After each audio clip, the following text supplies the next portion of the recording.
Good afternoon, everyone. My name is Lise Betteridge, and I'm the Registrar and CEO at the College. I'd like to thank you all for joining us for this live-streamed breakout session, From Living to Die to Dying to Live, led by Yvonne Bergmans. Yvonne is a social worker psychotherapist, urgent care program, and suicide interventionist at the Suicide Studies Research Unit of the Arthur Summer Rotenberg Chair in Suicide Studies at St. Michael's Hospital in Toronto. For the past 20 years, she's led the development and coordination and facilitation of the 20-week Skills for Safer Living PISA intervention for people with recurrent suicide attempts at the Suicide Studies Research Unit at St. Michael's. She's also actively involved in several research projects and education activities related to suicide at St. Michael's, and in collaboration with communities in and outside of Canada. Yvonne was once asked during an interview about the anxiety that some therapists may feel in working with the suicidal. Her response was both positive and genuine. So many care providers only see people when they're not well. They don't get to see the other side. The gift I have, I get to see all sides. Please join me in welcoming Dr. Yvonne Bergmans.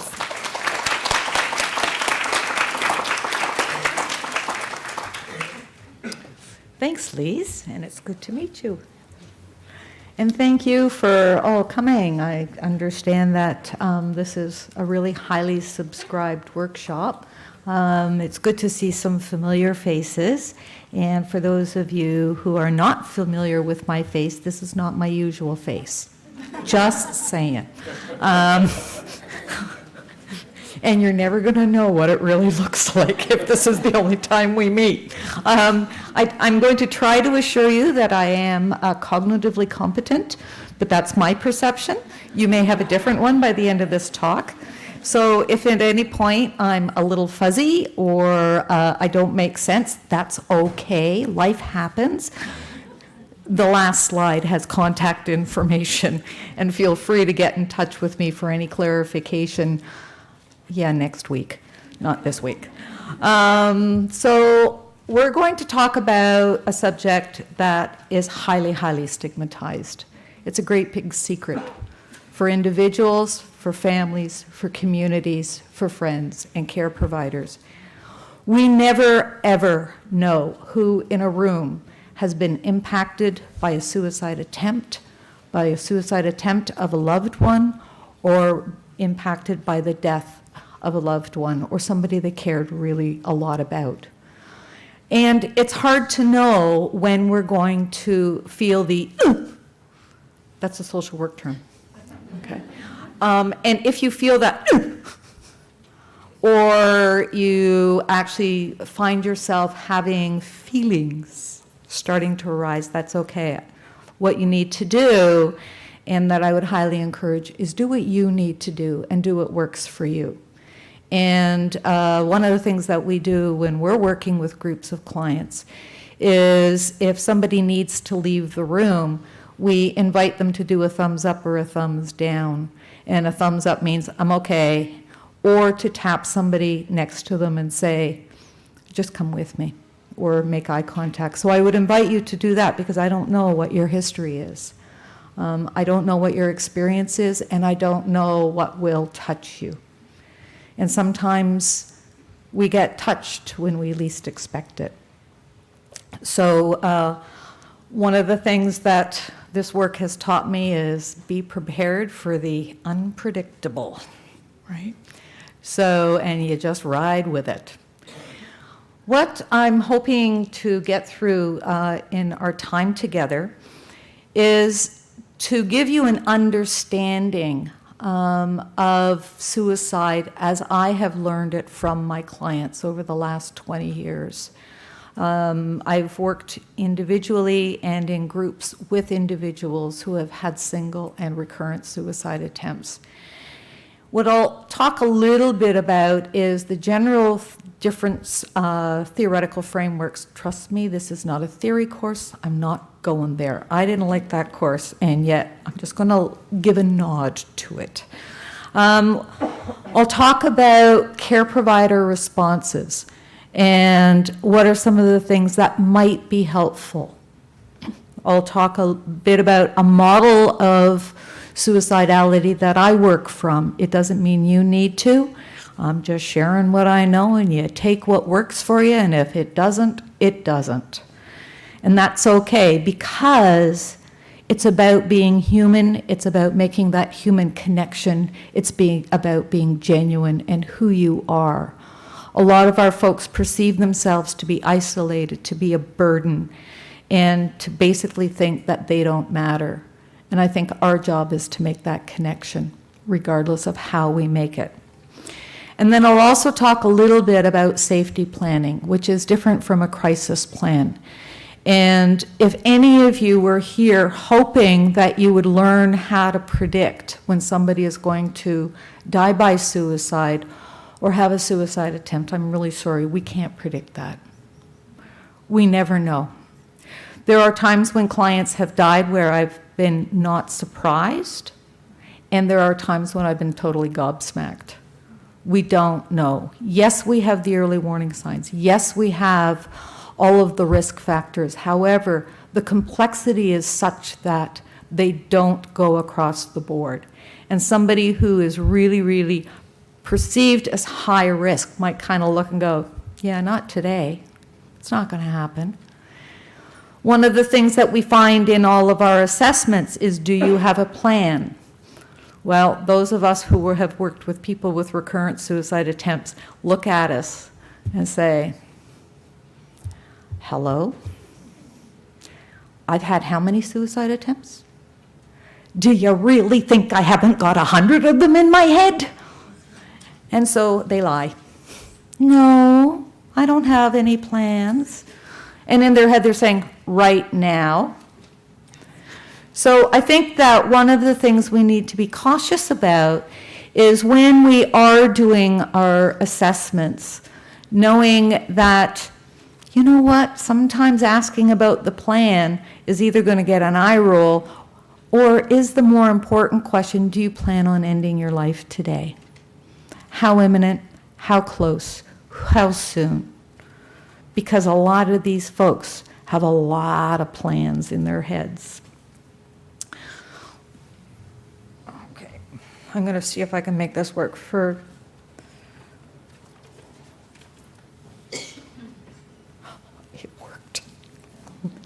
You have to know that I'm really good at crashing these things. So if it suddenly dies, it's not an unusual event. So when we look at the behaviorist model, we look at the cognitive models, we look at the different variations of how people understand suicide and how they work with the client who wants to end their life. The bottom line for all of them is that suicidality is a deep, deep emotional pain. And so one of the more recent articles that came out almost a year ago, and actually it was one of my clients who wrote this, who sent this to me and said, did you write this? And the reality is, no, I did not. Professor Pompili wrote it, and he's not here in Toronto. And the thing that I appreciate most about this is he identified that many unmet needs exist in the care of suicidal people, and suicide prevention measures will only be effective if the subjective experience of our patients are taken into account. So for those of us who have been asked to do risk assessments according to scales, know that it's an adjunct. It's not the be-all and the end-all. It's not going to predict for certain whether somebody will attempt to end their life. We're moving away from things like high, medium, low risk because their predictive value is pretty awful. Moving away also from the ticky boxes. I think all of you have known the ticky boxes, of the various scales, and you go, yep, yep, yep, yep, right? It's about having a conversation.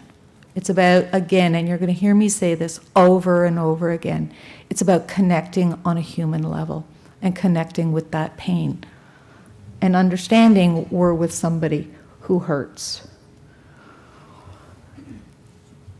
In 2008, I read this in an article, and at that moment I fell in love with Marsha Linehan, the creator of DBT, because one of the challenges that I was finding was that people were talking about our clients from the perspective of diagnoses.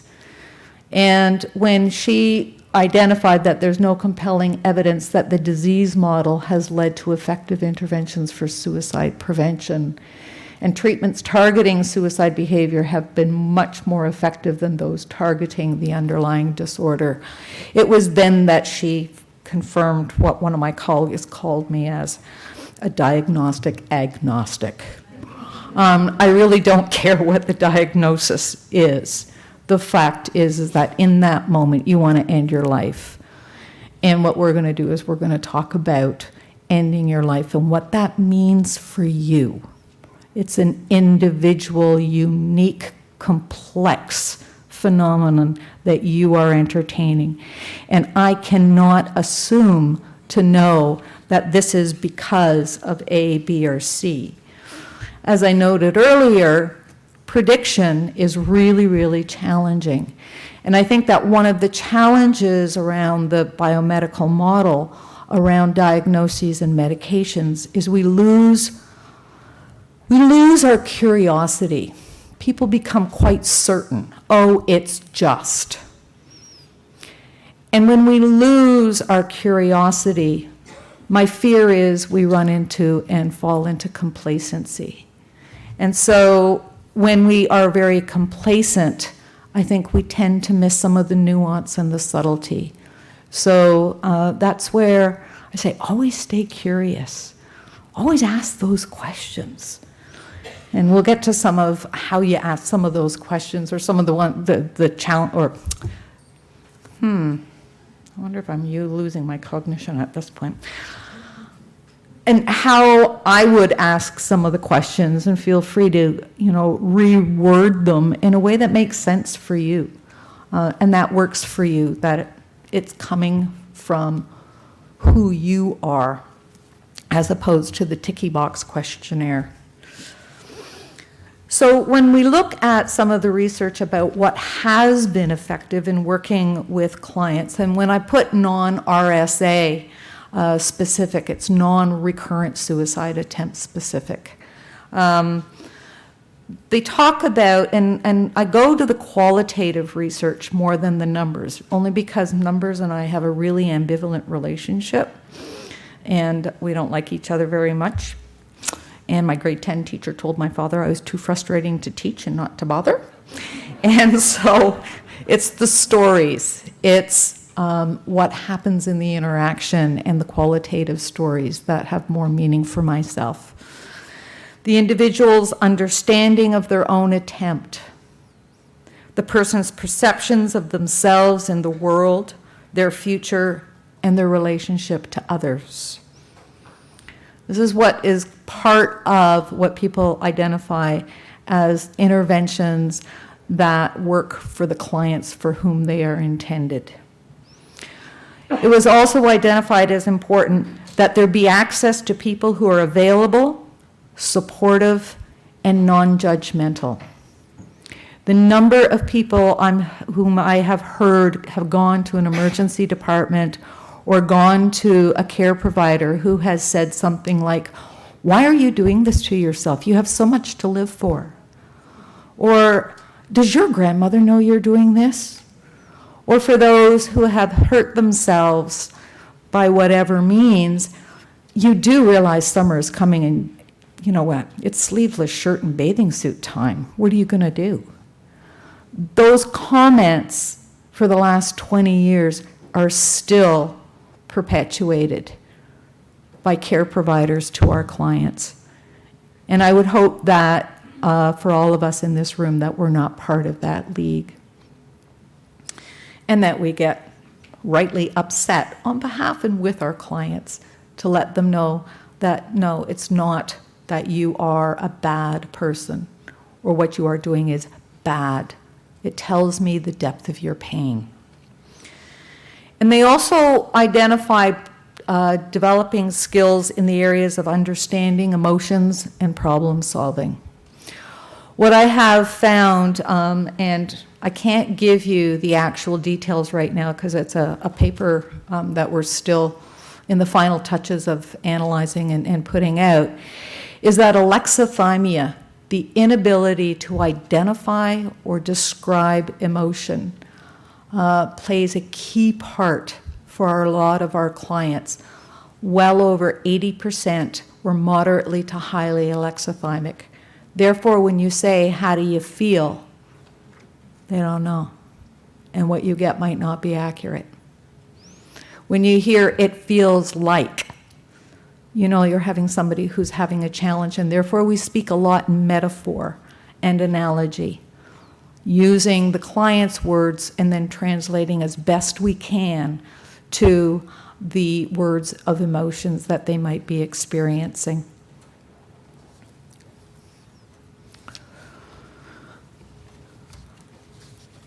Looking for clarification and understanding. Some of the ways in which I can reach a client or talk to a client is I suspend my judgment. I withhold what I think it is. So I might say, it sounds like you're experiencing a lot of pain. What are your thoughts about what you're dealing with, and how are you dealing with this? What is it you want to end? How are you managing to cope? Well, I'm not coping. Well, clearly you are, because you're sitting here talking to me right now. That's a bit of a coping strategy, I'd say. The fact that even though you're telling me you want to end your life, or you've tried to end your life, you're telling me about it. And that takes a lot of courage. So thank you for that. When we're talking about ending the life, there's no harm in asking, are you thinking of ending your life? Because if you don't ask, you don't know, nor can we assume. And I think that's a real challenge for a lot of people, because it's, what if they say yes? What am I going to do? Yeah, it's scary work. There's no question about it. And you can still have the conversation, even if I feel scared. We ask, what is the difference between non-intentional self-harm and a suicide attempt? Some people might not know the difference. Some people will have a very specific difference, both in what leads to it and the methods that they will use. And so I'll say, how do you know the difference? And how would I see, hear, or know the difference between your non-suicidal self-injury for whatever reason? Relief, to know they're still alive, to know they can still feel, to punish themselves, to hurt themselves, knowing that that is a moment when they are in control rather than somebody else hurting them and somebody else having control. Understanding what is the function of the behavior. What is it doing for them? How is it helpful? I ask sometimes, what is it you're trying to end? What would suicide do for you? What are you trying to kill? What are you hoping will die? Rarely do I get my life. Often I get the pain, the situation. Some of it is existential, some of it is instrumental. The instrumental stuff, we're social workers, we're good at that. I lost my housing, I lost all my belongings, I can't get my prescriptions. We're good at that. And I already told you about that one. One of the things that I also find for a lot of the clients that we've worked with is they're unable to identify what their need is.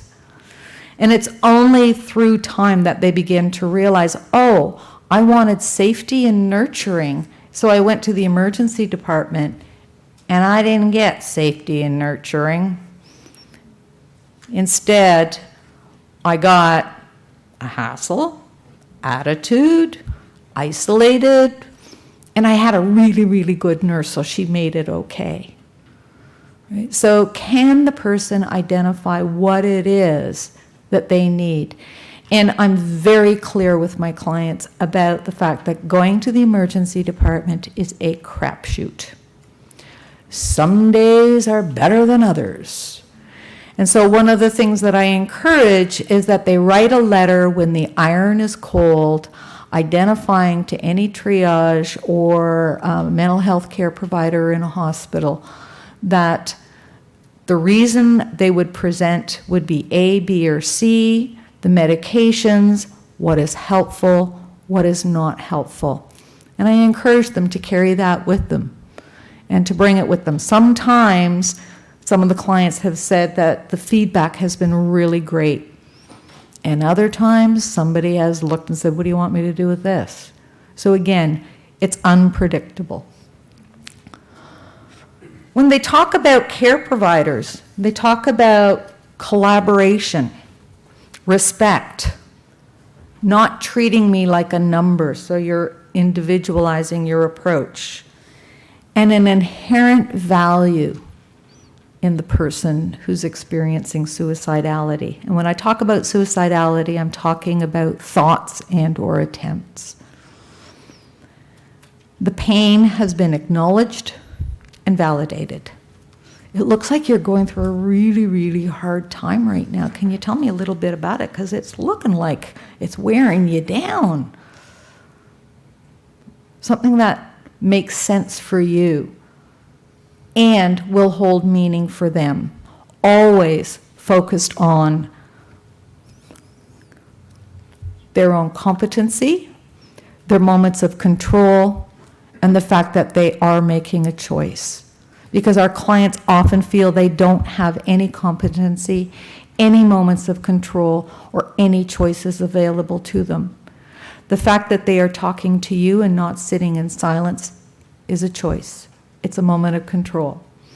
The fact that somebody in the front row, whose face I remember, is wearing a beige shirt is a moment of control. It was a choice she made. And sometimes it's about coffee or tea, juice or water, door open or closed, left chair, right chair, sitting in a bed, laying in a bed.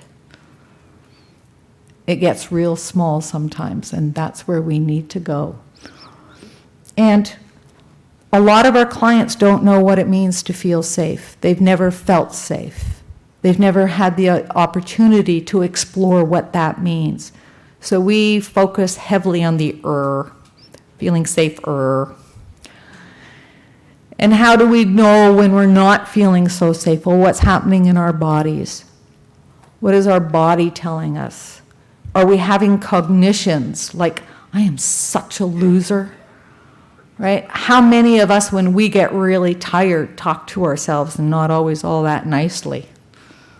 Right? I know that when I start locking myself out of my house and my office and my car, yeah, maybe that's a late warning sign. People who know me know talking to my dog through the back door to tell him I left my keys at work. Only to try to prove it to him, and then I realized, door opened, I'd forgotten to lock it in the first place. Yeah. Is that a warning sign, or is that a warning sign like Bergmans, like take some time off? So suicide attempts are understood as communication of the need to end the pain, even if just for a moment. Right? Suicidality and thoughts of suicide are fluid in intensity. They move back and forth. And that's where sometimes the challenge is, can you not do anything for the next 5 minutes, for the next hour, for the next day, for the next month? Break it down as much as you can to keep as safe as possible. So the theoretical underpinning to the way that I'm working with folks based on my work around alexithymia is emotion-focused narrative. It was Angus and Greenberg at York University who wrote about this in 2011, and I was so happy because I didn't have the words, and they do. So it's always nice when you find that somebody else has the words and it matches for you. Where undifferentiated states of high emotional arousal, unstoried emotions are almost always experienced as disorganizing, distressing, and frightening by participants. Naming an emotion integrates action, emotion, and meaning, and provides access to the story in which it is embedded. I would suggest that once a client has engaged with the possibility of choosing to live and choosing to live life more safely, then we can move into some of our own other therapies, whether it be cognitive processing therapy, DBT, cognitive behavior therapy, schema-focused therapy, mindfulness therapy. All of the therapies that we've heard work for people who have experienced suicidality. I would suggest that, first of all, they need a language and they need to have made a choice to engage with the possibility. Our clients tell us that the word hope is sometimes too big.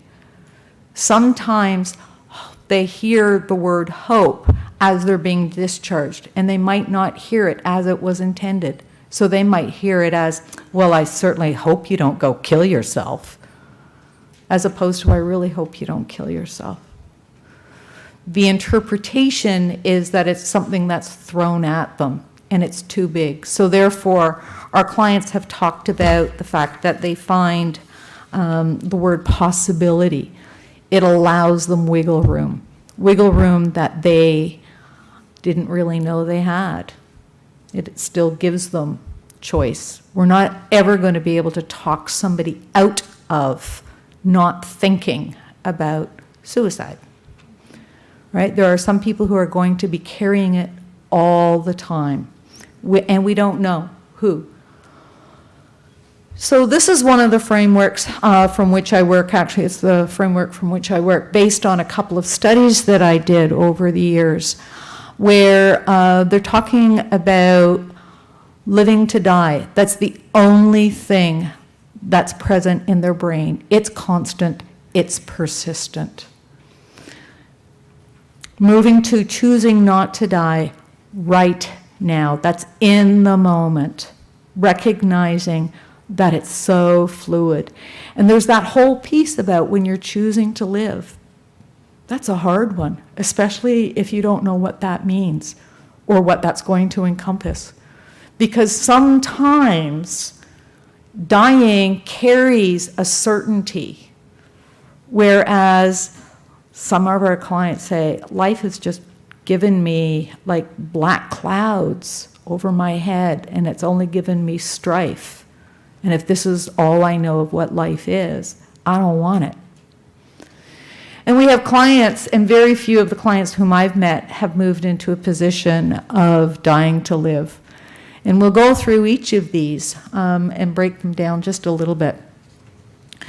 So when a person is in a place of living to die, it's huge pain. They are paralyzed by the pain.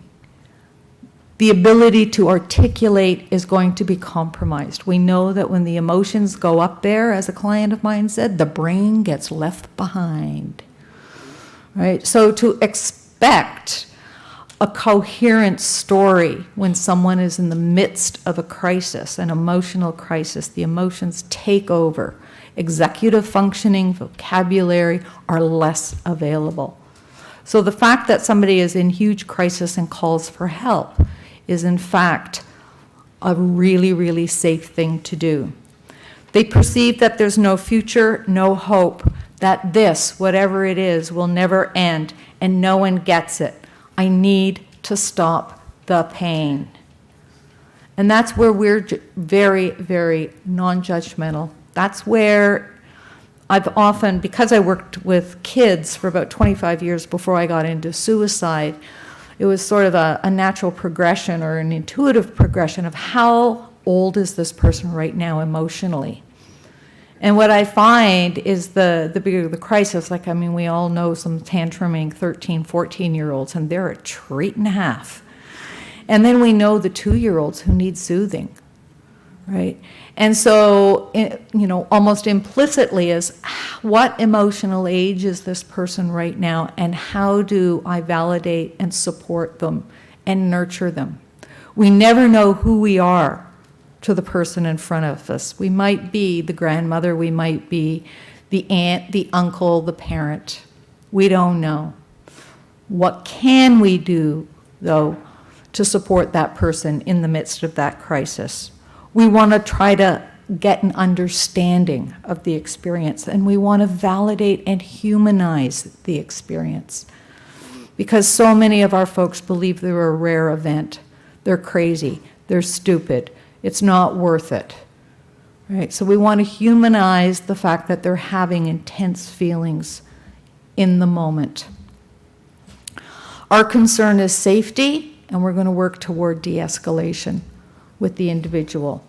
And I'm sure that all of you, or most of you who have done Seeking Safety or any of the other strategies, have a wealth of information around distraction, self-soothing, and grounding strategies.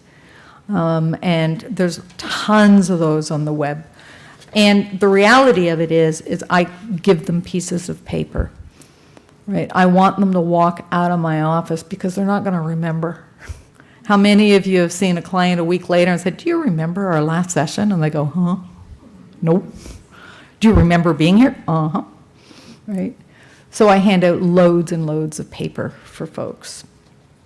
And then also with the rise of apps and blogs and memes and all those other words that I can't remember right now, having those accessible to them as well, I think is very helpful, particularly if they're savvy on those kinds of devices and blogs and stuff.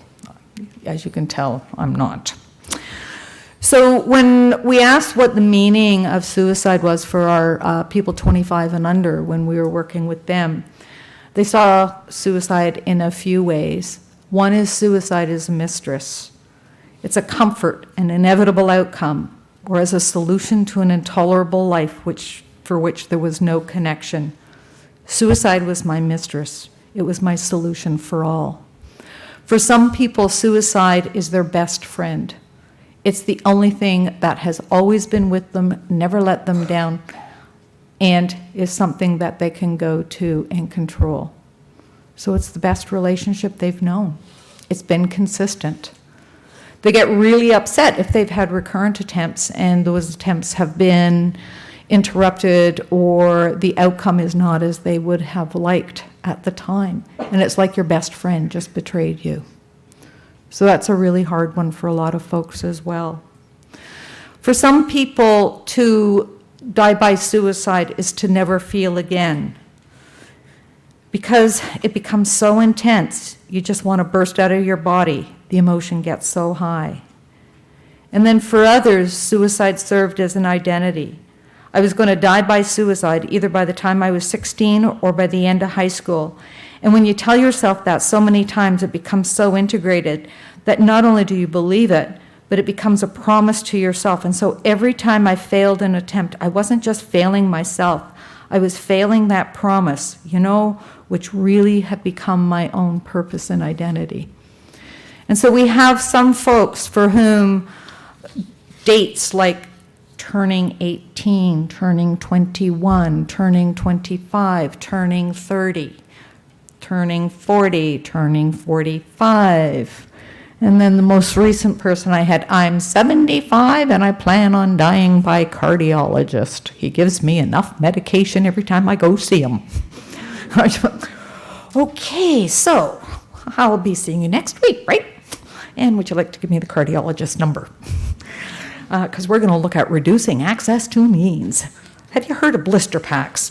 Daily dispense, weekly dispense. I know it's a pain, and you're here seeing a suicide interventionist, and let's work on that, shall we?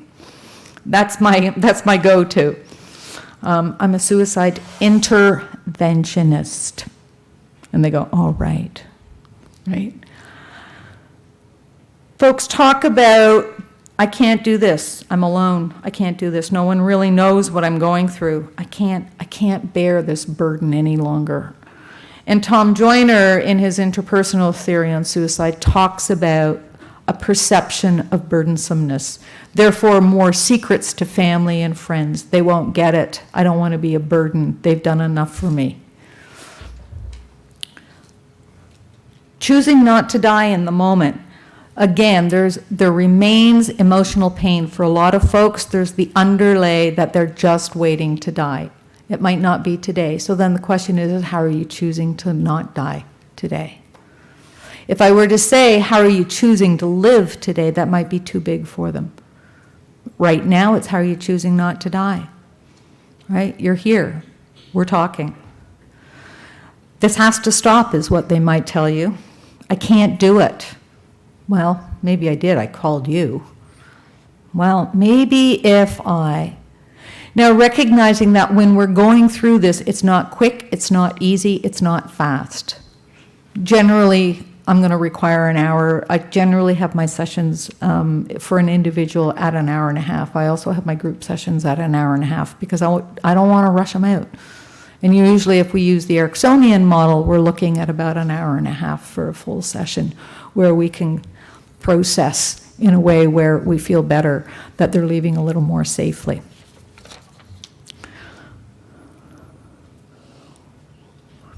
Did I just do that one? Yeah. So again, it's non-judgmental support, again, asking what it is that they want to end, the validation and the humanization, and we're starting to provide a language and a context to understanding the experience. We're also working on de-escalation strategies. So providing a language and contextualizing it. You know what? If my cat died last week and my mother told me good riddance, I would feel betrayed by my mother and a huge loss and grief over the loss of my cat, who was my only comfort.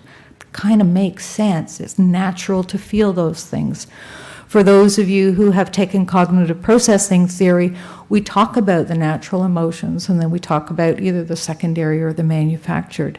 We want to actually allow people permission to give themselves the opportunity to feel what is a natural emotion given the context of the circumstance that they're telling us about.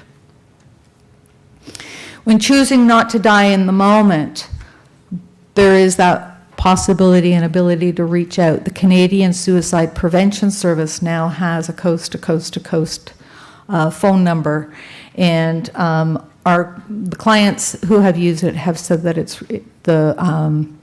the people are really, really good on the phone, as opposed to our crisis line where it could be a little bit more hit and miss. These folks are all trained in suicide. And the wait list or wait time tends to be a lot less because we bounce across the country.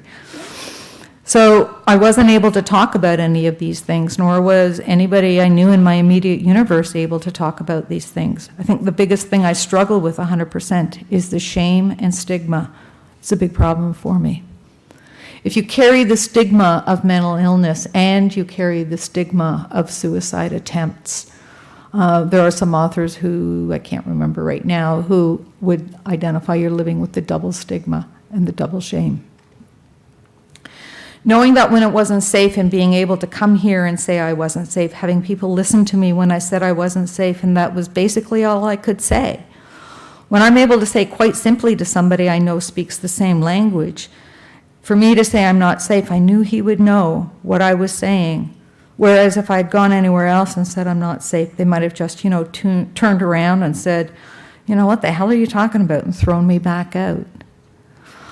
Peter Fonagy, when he was talking about mentalization, particularly in the interventions for people with eating disorders, identified that it wasn't so much the alliance with the client, it was about everybody being able to speak a common language so that everybody understood what the client was saying.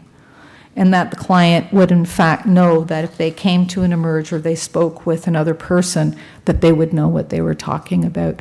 So it's about educating our clients and educating the people around us whom we're working with to understand the client differently.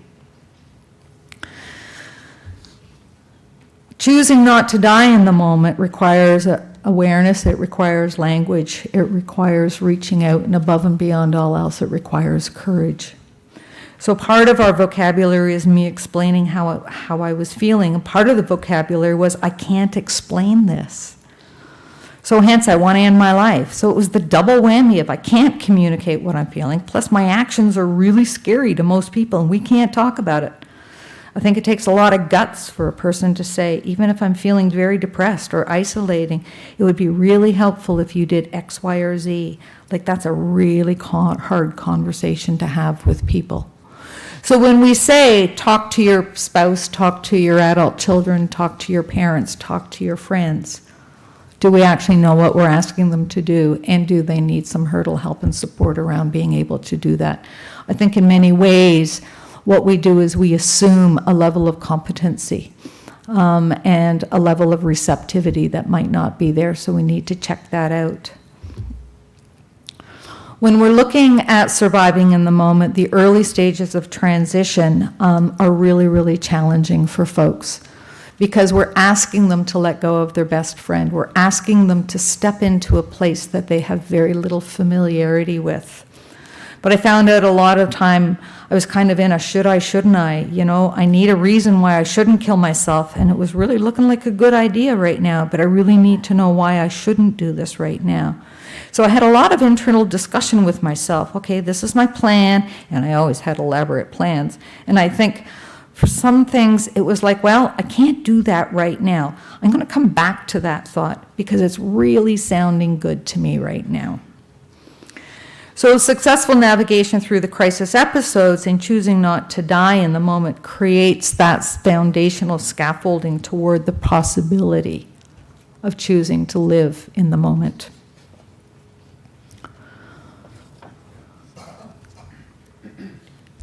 When we're in a place of surviving, it's literally a moment-to-moment thing, right? There isn't a commitment to living, and there isn't a commitment to dying in that moment.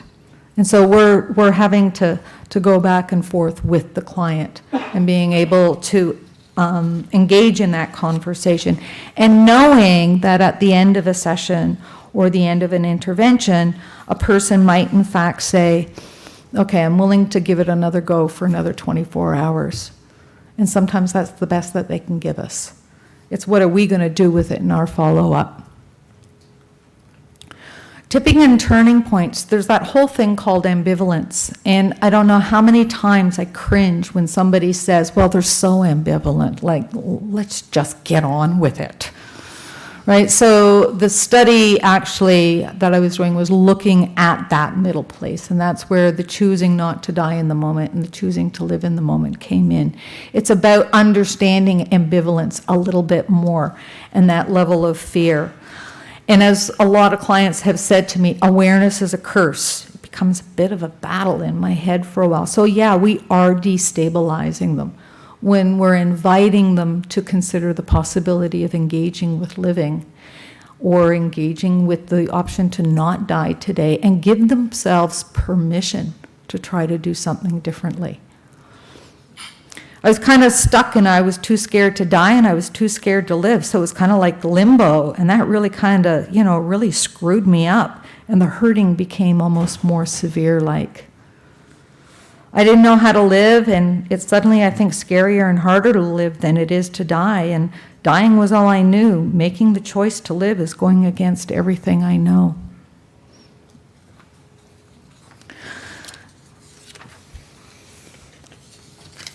How are we for time? 2:15. All right. I am not hypomanic. I might speak a little bit faster, okay? Are you with me? All righty. So I wanted all the noise in my head and crying and the inability to function, to get out of bed. I wanted that to end. I wanted to be happy and active and the way I used to be, but I didn't know how to get back to that, so I had given up on that. I think, I'm never going to be that happy person again. I'm going to live like this forever, and I don't want to live like this for the next 50 years of my life. And it was just such a horrendous thought that, it seemed like a reasonable thing to do in the moment. I don't know that we can appreciate the level of grief and loss that people experience after or in considering suicide attempts. Jobs, health, housing, relationships, partners, all kinds of losses that our folks have experienced when they have entered into the system because of a suicide attempt. And yet it's individual and very, very different for each person. And again, we need to return to the individual and what is the understanding for them. If we move into interpretation too quickly, we will have lost them. Perhaps we can invite them to consider. So everything that I ask clients to do, it's an invitation. They have the right to say yes or no or not right now. And they know that. Having worked as a teacher for 20 some odd years, I decided that I wasn't going to argue about homework because otherwise it was going to become a power struggle. If I'm working with folks in order to try to get them to engage with the possibility of living, it's not about a power struggle. It's about walking with the person as they struggle through the quicksand of making that decision. For folks who are choosing to live in the moment, they are aware of when the pain is emerging, some of those early warning signs that I talked about earlier. They're not out of control. They can name some of their feelings, and they are aware of some level of agency and skill. They may be thinking things like, uh-oh, I don't want this to happen. It's starting to go downhill. Things aren't going so good. Or I'm about to go to this anniversary party, or the great big reunion, and I don't want to lose it, but I want to go, right? So it's a very different kind of intervention in terms of being able to say, okay, I support you in the choice that you're going to make, and let's look at how we got to where we are right now, what you know now, what you didn't know before, and how we can utilize those in you getting through whatever this event might be. They are aware of the fact that they do have a skill set. And what we want to do is also expand the emotional literacy at that point in time. And that was the pink one, right? Yep. And we do this when we're striking when the iron is cold. Like talking about this kind of stuff in the middle of high-end crisis when their amygdala is doing most of the talking or the behavior is doing most of the talking. We're not going to have a lot of cognitive capacity available at that time. So we want to have these conversations when they're in the position of choosing to live in the moment. At the higher end of choosing not to die right now, well, you know, I got to get through this holiday season or whatever, that's when you know that you can venture into those kinds of strategies and those kinds of conversations because they are a bit more available. And as I identified earlier, you need to have a base of successful navigation through the crisis episodes in choosing not to die in the moment to create that scaffolding, to consider the possibility of choosing to live. I've had folks who have been choosing not to die in the moment for about a year, and then they have a moment where they think, I think I just decided I wanted to live for right now. And then we do a happy dance, right? We celebrate every little celebration that we can have, and we have fun with them doing it. So when we're moving toward life, people begin to understand it was always about the behavior. I wasn't looking at the reasons behind the behavior and the foundations. I was acting out what I was feeling. I needed people to point out to me that I was not my depression to be able to start to realize it. Learning a buffet of strategies around concepts, skills, insights, and connections and awareness that will be unique for each client. And having caregivers who are sincere and open, listening. Sometimes it's just about listening, understanding, being upfront, and completely consistent, right? How many of us know those be consistent, right? And my thing with clients that I say is I work with a group of folks for whom anybody could die any day in my practice, and therefore I don't have a whole lot of time for the fluffy stuff. And so I'm going to be honest with you, and I expect that same honesty back. And it's really kind of surprising. They are. You really sucked last week, Okay, yeah, you're right. I wasn't on my game, right? And I like having those kinds of conversations because they're real. And so that's what I definitely ask them, to participate in that conversation with as much honesty and transparency as they're able. Choosing to live in the moment, sometimes, as we noted earlier, the person can feel trapped and uncomfortable. I mean, the behavior you can change, not always a thought process, is what I'm finding. It's a big struggle, and it becomes a bigger struggle after you have more insight. You figure out that dying isn't as easy as maybe you had hoped. It was at the time, and living is a little easier, but it's still overall a hell of a lot of work. And we have clients who talk about having to be vigilant about dealing with the thoughts, being aware of their own activities of daily living, their nutrition, their sleep, etc., and when their emotions are starting to become a little more escalated. There are people who are going to be afraid of what they call emotions that some people will call positive, given that it's a neurobiological reality. A feeling is a feeling is a feeling. It just is. It's not good. It's not bad. It just is. It's about being human.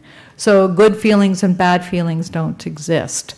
Some are very uncomfortable, and for those of you who work with people who have experienced trauma, you'll know that joy can be equally as scary, right, as anything else, particularly if you've not had it or had it.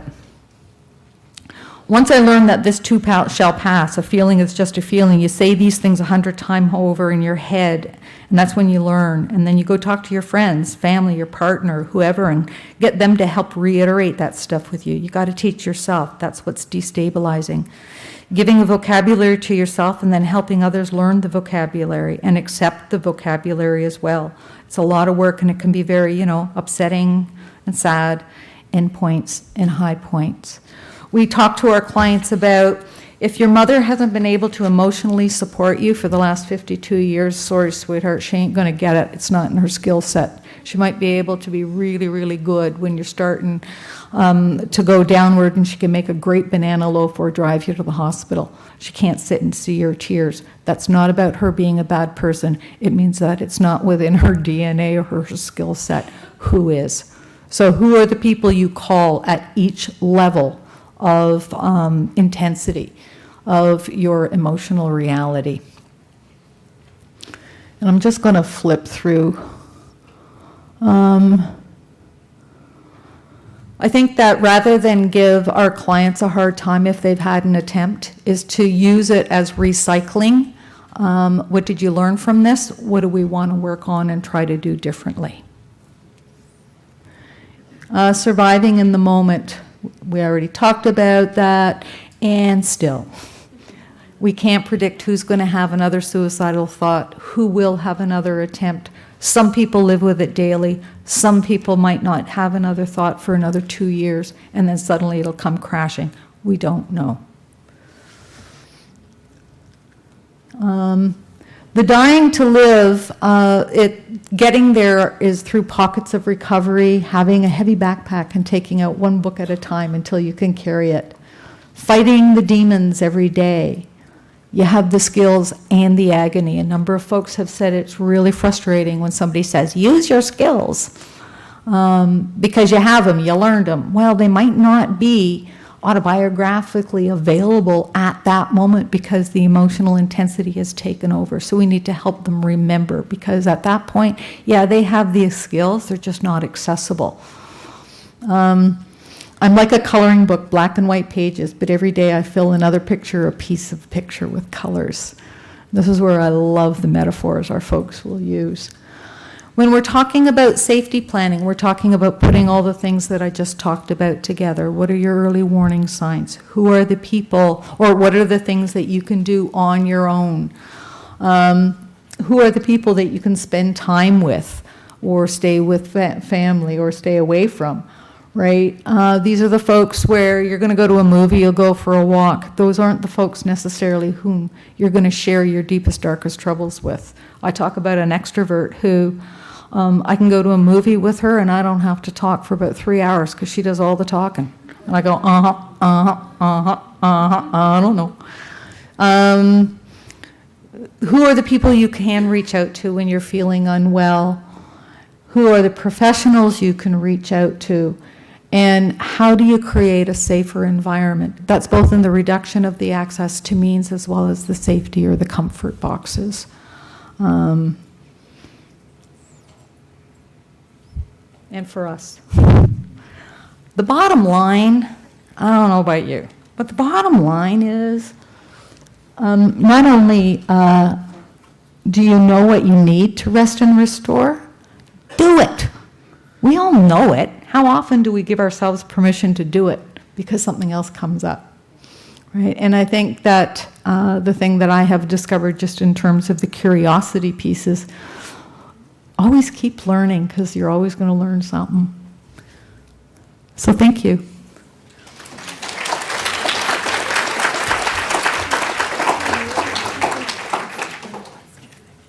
We have time for a question. Wow, your hand was fast. It's been like this. Could you go to the mic? Can you go to the mic, because... Thank you. So for people with co-occurring like eating disorders and suicidality, is it possible to address the suicidality while they're still pre-contemplative about the eating disorder? And how would you go about that? Thanks. And great presentation, thank you. Is this working? Nope. Yeah, one of the things that I find is I need to work on the suicidality first. And for folks with substance use disorders, eating disorders, it's their awareness of maybe I'm doing this because I don't want to be here, right? Again, I need to know the function of the behavior, because for some people it might be the only moment of control they perceive they have around eating disorders. So what I'm going to be looking at is what are the other moments of control that we're going to create and build upon in order to not die right now.